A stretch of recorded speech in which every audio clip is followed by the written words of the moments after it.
Welcome to our lecture online. Now let's do a few examples on stress. And so here we have a beam that has a length of 120 centimeters.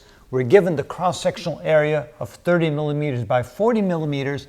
And notice there's a few clamps on various locations on the beam that allow us to attach some forces to it. We have a force of 22 kilonewtons pulling to the left, a force of 30 kilonewtons pulling to the right. We have 6 kilonewtons pulling on this clamp and 14 kilonewtons pulling on that clamp.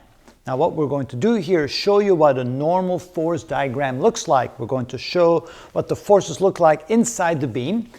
For the section from A to B, notice that there's a force of 22 kilonewtons pulling in one direction. We have an additional 14 kilonewtons pulling here to balance out the forces to the right. So within this section right here, we have a normal force present equal to 22 kilonewtons. Then passing the clamp at B where we have an additional force pulling to the left, together that's 36 kilonewtons. So now we have an internal tensile force of 36 kilonewtons. Then over here we have 6 kilonewtons to the right, alleviating the 6 of the kilonewtons on the left side. So the tensile forces in here are only 30 kilonewtons, 36 minus 6, and eventually at the end then of course we have the 30 kilonewtons pulling to the right. So this is what we call a normal force diagram, telling you what the internal forces are inside the beam as a function of position. Now let's calculate the stress between B and C, so the stress in here. And by definition, the stress is defined as the ratio of the force divided by the cross-sectional area. So in this case, the force in that section is 36 kilonewtons, that's 36,000 newtons.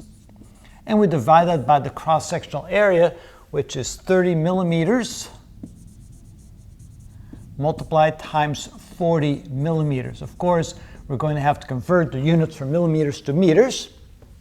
So this is equal to 36,000 newtons divided by, that would be 1,200 millimeters squared, and then converting to meters squared.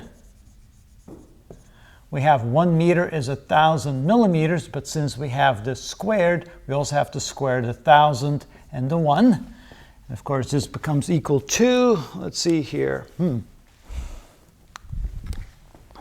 36,000 divided by 1,200, and then multiply that times 10 to the 6th. So that would be equal to 30 times 10 to the 6th pascals, which is equal to 30 megapascals.